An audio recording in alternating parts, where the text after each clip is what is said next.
tambours jouent tout seul. Un homme n'entendra jamais ça. C'est les femmes qui vont entendre ça.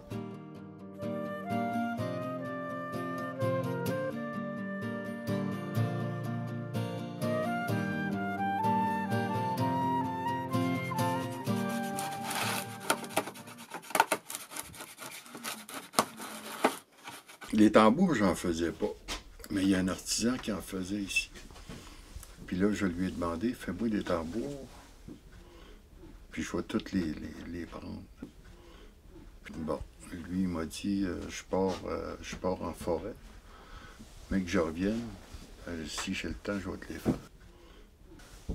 Mais moi, j'en avais besoin là. C'est pour ça que j'ai décidé, tiens, je vais les faire moi. OK. Puis, regarde, ça, c'est mon premier tambour. Ça, c'est un tambour traditionnel, ça. On le peint alentour rouge pour pas que le mauvais esprit pénètre là-dedans. Et ça, ouais, Ça, je sélectionne je sélectionne les personnes qui m'en demandent. Parce que c'est pas un jouet, là. C'est sacré, puis on s'amuse pas avec ça, là. Ouais.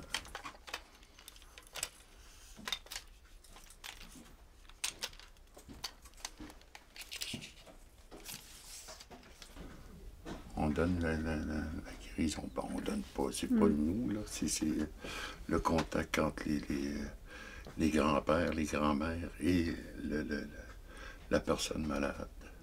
Nous, c'est comme les fils conducteurs. On n'a rien à voir là-dedans. Là.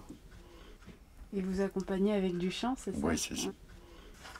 C'est à l'âge de 13 ans, j'ai commencé à faire de la sculpture. Mon père, il était un chasseur de caribous. Hein. Puis lui, il travaillait dans une compagnie minière aussi.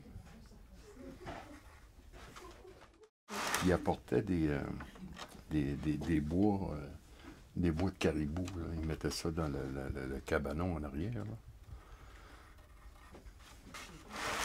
Puis à son travail, il amenait il apportait des vieilles limes là, que la compagnie n'utilisait plus. Là. Moi, j'ai commencé à gratter ça, puis c'est là que c'est là que ça a parti.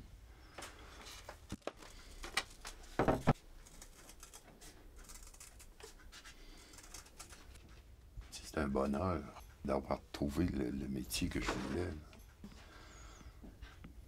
Il n'y a pas tout le monde qui se lève le matin pour aller travailler. Mais moi, c'est n'importe quelle heure. Habituellement, je travaille de nuit. Je commence à travailler vers à midi.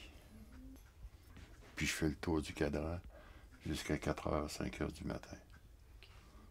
À partir de 8h, à partir de 8h le soir, c'est là que je me sens bien. Parce qu'il n'y a plus personne. Il n'y a plus de bruit. Il n'y a plus personne qui me dérange. C'est calme. Ouais. Ça a été ça a été comme ça toute ma vie, même aujourd'hui.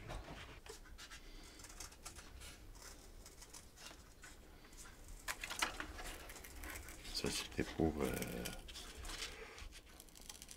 on donne ça habituellement à un enfant naissant là, ou un mariage.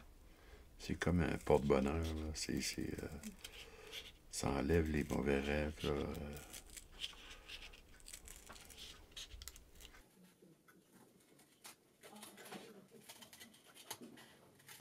Je veux faire deux totems.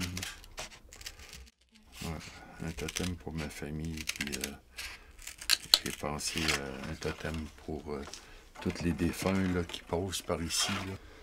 Ouais. C'est sûr que le totem, c'est pas de notre culture, mais je veux le faire quand même. Là. C'est comme... Si je veux faire mon totem à moi, ça va représenter toute ma famille. C'est moi, comment je pourrais dire, le pilier de la famille. Ensuite, il y a ma femme, puis il y a mes enfants. Nous, on gaspille rien d'un orignal. De là-dedans jusqu'au sabot. Là. Tu demandes à l'animal de se donner à toi pour nourrir ta famille. Une fois que l'animal est tué, ben tu mets du tabac pour le respect de l'animal. Je prends exemple d'un ours. J'en vois 3 fois, 4 fois par automne. Mais j'ai jamais tué un ours. Parce que mon père, il me l'a dit. Un ours, tu le tues en cas de famine seulement. C'est tellement facile de tuer un ours. Autrefois, eux autres, ils se présentaient sur où est-ce que l'ours hibernait. Il faisait la prière, il le faisait sortir, il le tuait. C'est un animal très respecté aussi. C'est pour ça qu'on l'appelle le mot chaume, ma grand-mère, mon grand-père. Puis j'ai remarqué aussi que la spiritualité d'autrefois revient tranquillement. Parce qu'avant ça, c'était interdit par les missionnaires et tout, là. On s'est donné le nom de Innu, ce qui veut dire être humain. Les Inuits, là, c'est là qu'ils passaient pour aller vers les terres, pour aller faire la chasse. Là. C'est pour ça qu'il y a des fois, il y a des personnes âgées qui vont rentrer ici, puis qui vont voir des ombres. C'est comme... Ouais, c'est ça.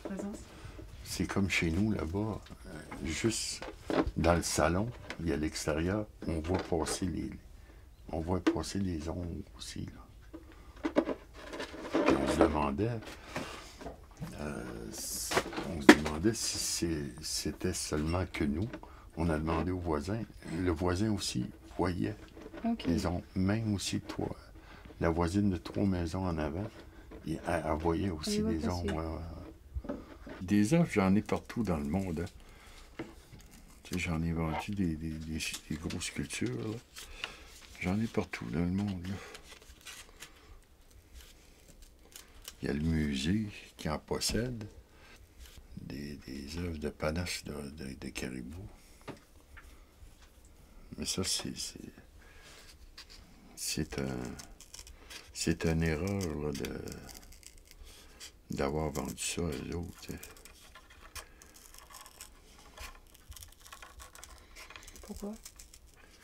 Parce qu'ils les achètent puis ils mettent ça dans un placard? Dans un placard. Puis ils les sortent tous les 20 ans. Ouais. C'est ça. Et puis moi, ce que je fais, je veux que la personne le mette là, puis qu'il l'admire.